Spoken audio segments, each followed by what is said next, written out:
Assalamualaikum warahmatullahi wabarakatuh dan salam sejahtera. Nama saya Aizul Syahmi bin Amizul, pelajar PISMP ambilan Jun 2023-2028 akan melakukan tugasan satu iaitu tugasan persembahan bagi subjek GISC 1082 iaitu isu semasa dan cabaran masa depan. Saya akan mempersembahkan dua topik iaitu topik pertama isu-isu konflik semasa persepadanan dan tuntutan bertindih di Malaysia, manakala topik kedua ialah isu-isu ekonomi semasa dan implikasinya terhadap negara. Bagi topik pertama, saya memilih isu-isu persepadanan di kawasan laut. Jadi, untuk persoalan kepada topik ini, mengapakah sesebuah negara itu perlu mempunyai sepadan? Dan persoalan kedua, apakah kepentingan sepadan kepada sesebuah negara? Jadi, secara ringkasnya, saya akan menjawab persoalan ini. Sepadan perlu kepada sesebuah negara untuk menentukan hak kedaulatan bagi sesebuah negara tersebut. Dan kepentingannya adalah sebagai satu simbolik bahawa sebagai satu simbol bahawa sesebuah negara itu mempunyai keluasan ataupun hak kedaulatan mereka yang tersendiri, supaya negara mereka tidak diceroboh dengan sewenang-wenangnya oleh negara-negara lain. Isu pertama ialah isu tuntutan bertindih Pulau Batu Putih, di mana isu ini telah menyebabkan pertikaian antara dua buah negara iaitu Malaysia dan juga Singapura. Hal ini bermula apabila Malaysia memasukkan Pulau Batu Putih ke dalam kawasan perairannya berdasarkan Peta Malaysia yang dikeluarkan pada tahun 1979. Lalu Singapura mendakwa bahawa Pulau Batu Putih ini sebenarnya adalah hak miliknya. Jadi Malaysia dan juga Singapura, kedua-dua negara ini bersetuju untuk menyelesaikan masalah tuntutan ini ke Mahkamah Keadilan Antarabangsa pada 6 November 2007 di Belanda. Semasa di Belanda, Malaysia dan juga Singapura melalui wakil-wakilnya memberikan hujah masing-masing untuk mendapatkan hak kedaulatan ke atas Pulau Batu Putih. Antara hujah yang diberikan oleh Malaysia ialah Malaysia menegaskan berkaitan dengan Perjanjian Inggeris-Belanda pada 17 Mac dan juga Perjanjian Crawford pada 2 Ogos 1824, di mana Perjanjian Crawford ini adalah apabila Kesultanan Johor memberikan Singapura dan juga 19 km pulau-pulau di sekelilingnya kepada pihak British. Tapi pemberian ini tidak sama sekali termasuk dengan pemberian Pulau Batu Putih. Hujah seterusnya yang diberikan oleh Malaysia adalah Temenggung dan juga Sultan Johor pada ketika itu memberikan kebenaran secara bertulis kepada pihak British untuk membina rumah api di Pulau Batu Putih, tetapi hanya pada tahun 1844. Hal ini jelas sekali menunjukkan bahawa Kesultanan Johor mempunyai hak kedaulatan ke atas perairan Pulau Batu Putih. Selepas hujah-hujah yang diberikan oleh Malaysia, Singapura juga mempunyai hujah-hujahnya yang tersendiri. Antara hujah yang diberikan oleh Singapura ialah Singapura mendakwa Pulau Batu Putih merupakan pulau yang tidak bertuan pada tahun 1847. Namun begitu, Malaysia menyangkal dakwaan ini dan menyatakan bahawa Pulau Batu Putih merupakan pulau yang mempunyai tuan dan pemiliknya ialah Kesultanan Johor. Hujah seterusnya yang diberikan oleh Singapura ialah Singapura mendakwa pada tahun 1847 sehingga tahun 1851, pihak British mempunyai hak kedaulatan ke atas Pulau Batu Putih tanpa memerlukan kebenaran daripada mana-mana pihak. Namun, sekali lagi Malaysia menyangkal dakwaan ini dan menyatakan bahawa Temenggung dan juga Sultan Johor memberikan kebenaran bertulis kepada Governor Butterworth melalui Perjanjian 1844, di mana di dalam perjanjian tersebut Temenggung dan juga Sultan Johor memberikan kebenaran kepada Governor Butterworth untuk membina dan mentadbir rumah api di kawasan Pulau Batu Putih. Hujah terakhir yang diberikan oleh Singapura ialah Singapura berjaya membuktikan pada tahun 1847 sehingga tahun 1851 pihak British mempunyai hak kedaulatan ke atas Pulau Batu Putih kerana telah memenuhi dua ciri kriteria iaitu niat dan juga perbuatan yang menggambarkan British mempunyai hak kedaulatan. Dalam hal ini, Malaysia gagal mengemukakan sebarang bukti atau pentadbiran berkesan ke atas Pulau Batu Putih kerana Malaysia merupakan pemilik asal kepada Pulau Batu Putih. Selepas mendengar hujah-hujah yang diberikan oleh kedua-dua negara ini, Mahkamah Keadilan Antarabangsa ataupun ICJ memutuskan bahawa Singapura mendapat hak kedaulatan ke atas Pulau Batu Putih, manakala Malaysia pula mendapat hak kedaulatan ke atas Pulau Batuan Tengah. Jadi, apakah sebab di sebalik daripada keputusan ICJ ini? Sebenarnya ICJ mengiktiraf kedaulatan Sultan Johor terhadap 3 buah pulau, iaitu Pulau Batu Putih, Pulau Batuan Tengah dan juga Pulau Tubis Selatan. Namun, hakim-hakim di Mahkamah Keadilan Antarabangsa mempertikaikan bahawa dalam tempoh 100 tahun, Malaysia langsung tidak berbuat apa-apa terhadap ketiga-tiga pulau ini untuk menunjukkan bahawa pulau-pulau ini merupakan hak milik Malaysia. Mahkamah juga bersetuju dengan dakwaan Malaysia yang menyatakan bahawa Kesultanan Johor mempunyai hak kedaulatan ke atas Pulau Batu Putih bermula sebelum tahun 1847 sehingga tahun 1851. Hal ini disokong dengan tindakan Sultan Johor terhadap orang laut yang tinggal di Pulau Batu Putih serta menjadikan kawasan Pulau Batu Putih itu sebagai tempat penginapan mereka. Seterusnya, hak kedaulatan Pulau Batu Putih terus berada di bawah hak milik Kesultanan Johor melalui perjanjian Inggeris-Melanda dan juga perjanjian Crawford apabila Johor menyerahkan Singapura kepada syarikat Hindia Timur. Akhir sekali, Mahkamah Keadilan Antarabangsa melihat kepada kegiatan ataupun tindakan yang dilakukan oleh kedua-dua buah negara terhadap Pulau Batu Putih selepas tahun 1840 untuk memutuskan sama ada Singapura ataupun Malaysia yang lebih layak untuk mendapat hak kedaulatan ke atas Pulau Batu Putih.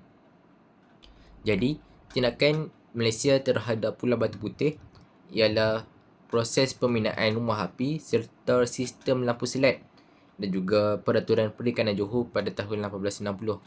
Namun, tindakan ataupun kegiatan Malaysia ini tidak boleh memutamakan kes pertindihan ini di mahkamah.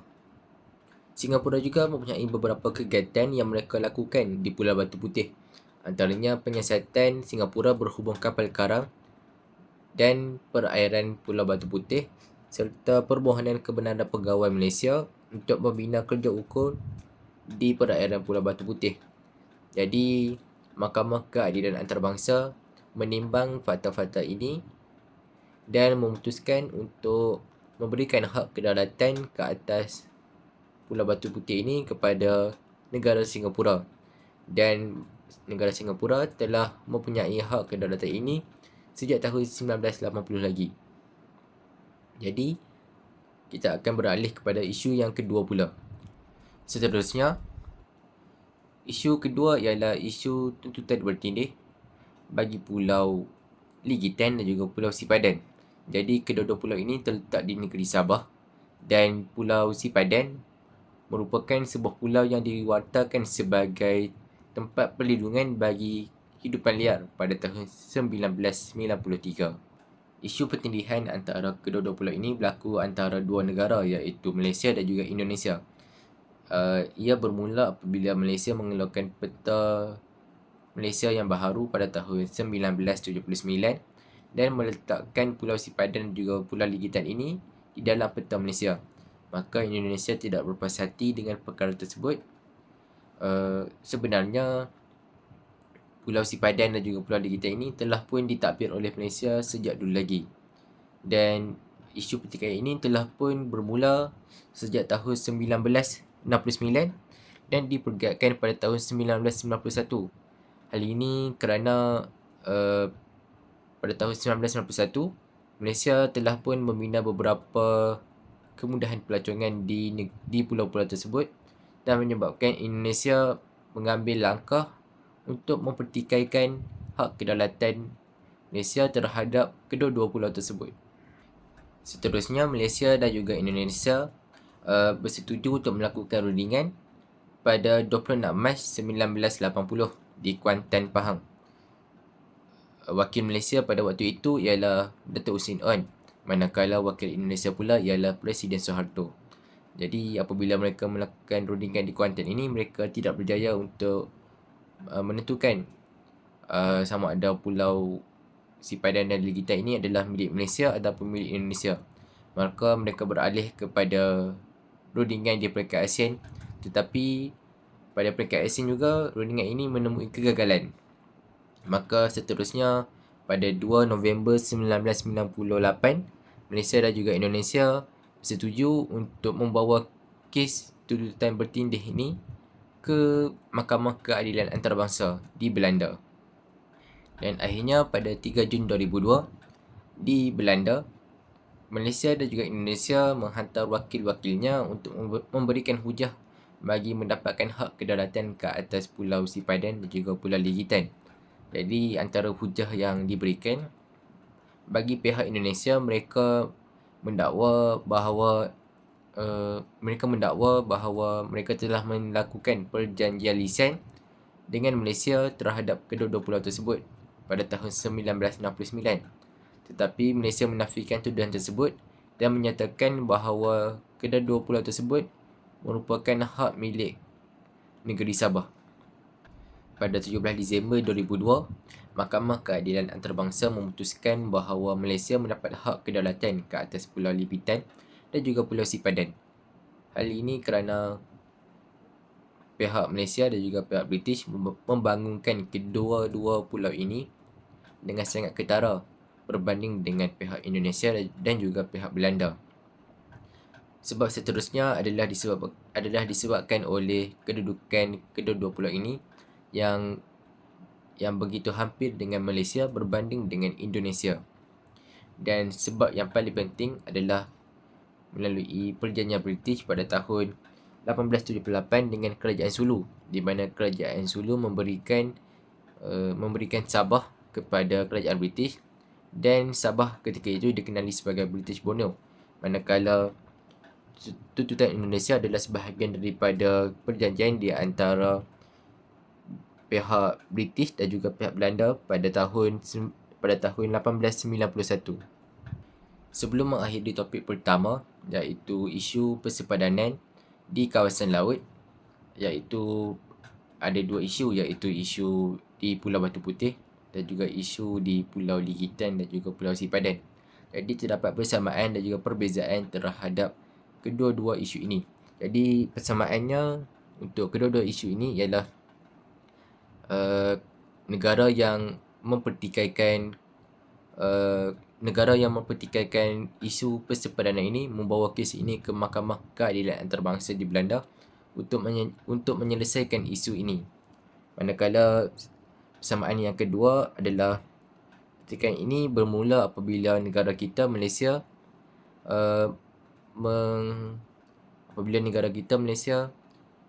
memperkenalkan peta Malaysia yang baharu pada tahun 1979. Jadi itu adalah persamaan, manakala perbezaannya pula ialah isu terhadap Pulau Batu Putih ini berlaku di antara negara Malaysia dan juga negara Singapura, manakala isu terhadap Pulau Legitan dan juga Pulau Sipadan berlaku di antara negara Malaysia dan juga negara Indonesia. Manakala untuk keputusan mahkamah, ia sangatlah berbeza kerana bagi isu di Pulau Batu Putih, Singapura mendapat hak ke atas Pulau Batu Putih. Manakala terhadap isu kedua, iaitu isu di Pulau Legitan dan juga Pulau Sipadan, pihak kita iaitu pihak negara Malaysia mendapat hak ke atas Pulau Legitan dan juga Pulau Sipadan. Seterusnya kita beralih kepada topik kedua, iaitu isu-isu ekonomi semasa dan implikasinya terhadap Malaysia, dengan subtopik kemunculan kuasa baharu ekonomi dunia, iaitu negara China dan juga negara India. Kita akan melihat kepada negara China dahulu, iaitu bagaimanakah kemunculan China ini telah menjadi salah satu sebagai kuasa ekonomi terbesar dunia ketika ini. Ekonomi China telah berkembang pesat sejak tahun 1979 di bawah pemerintahan Deng Xiaoping. Di bawah pemerintahan beliau ini, beliau telah mereformasikan ekonomi China kepada sektor ekonomi pasaran bebas. Jadi apakah itu sektor ekonomi pasaran bebas? Sektor ekonomi pasaran bebas ni adalah satu sistem ekonomi di mana harga dan kuantiti barang ditentukan oleh penjual dan juga pembeli. Jadi dia tidak langsung ada campur tangan daripada pihak ketiga ataupun pihak kerajaan.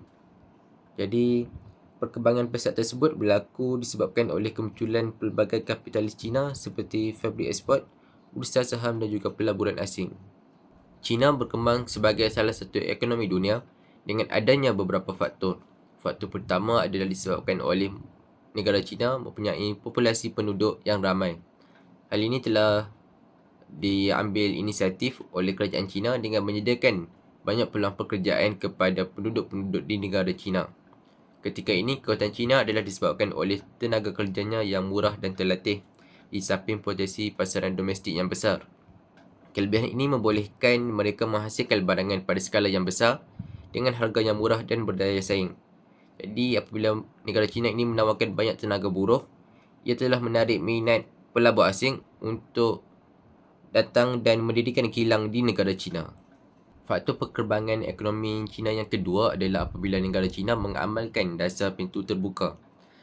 Dasar pintu terbuka ini sebenarnya diperkenalkan oleh Amerika Syarikat pada tahun 1900 bertujuan untuk negara-negara di seluruh dunia untuk berdagang dengan negara China.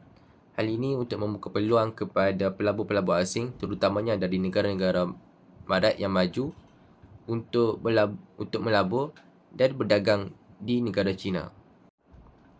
Faktor yang terakhir adalah apabila China dianggap sebagai lombok emas oleh negara-negara di seluruh dunia.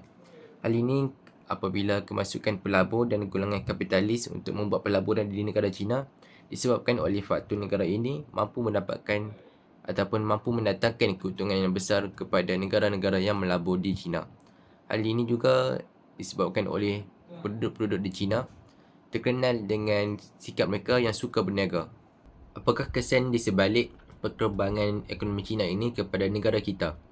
Jadi, Malaysia dan China melakukan hubungan perdagangan antara satu sama lain dan ini merupakan hubungan perdagangan yang terbesar bagi negara kita Malaysia selama 10 tahun berturut-turut. Jadi, apabila hubungan perdagangan ini berlaku, ekonomi Malaysia menjadi lebih kukuh dan berjaya menghindarkan ekonomi negara daripada tergelincir ke kancah pertumbuhan negatif yang lebih buruk dan berpanjangan. Asas ekonomi yang kukuh ini juga menjadikan asas bagi pemulihan yang pantas dan krisis kewangan global akan menjadi lebih stabil. Oleh itu, kita akan beralih kepada negara kedua, iaitu negara India. India juga telah menjadi salah satu ekonomi terbesar dunia ketika ini. Jadi, perkembangan ekonomi India ini telah bermula pada tahun 1991 selepas tamatnya Perang Dingin. India telah membuka pasarannya secara beransur-ansur kepada pelabur-pelabur di seluruh dunia.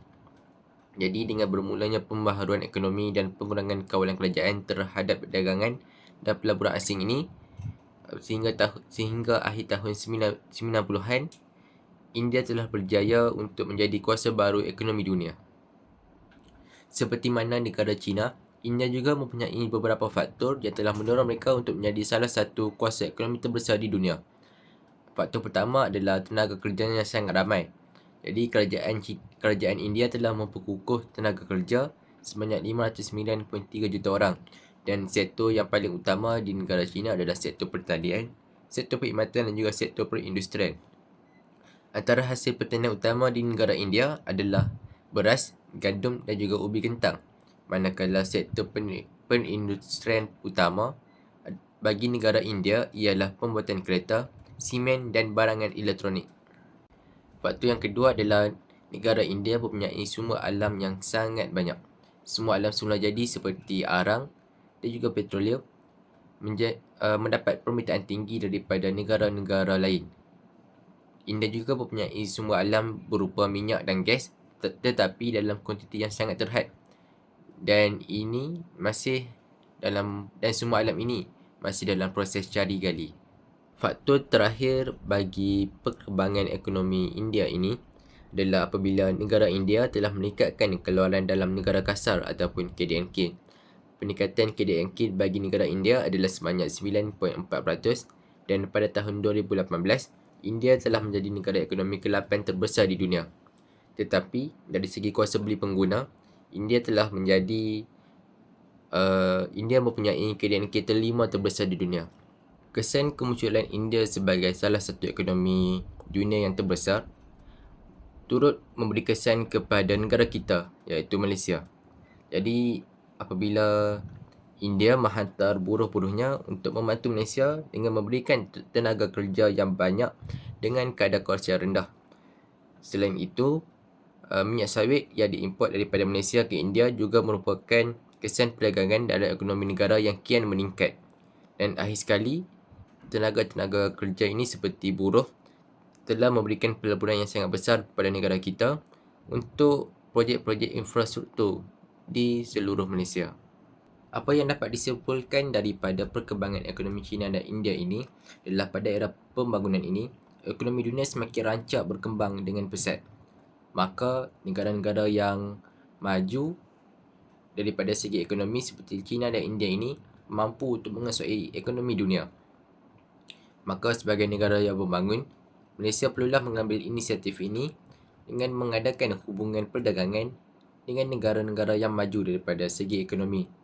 Hal ini untuk membolehkan negara kita supaya ekonomi di negara kita menjadi lebih stabil. Itu sahaja persembahan saya bagi subjek GISC 1082, isu semasa dan cabaran masa depan. Sekian, terima kasih.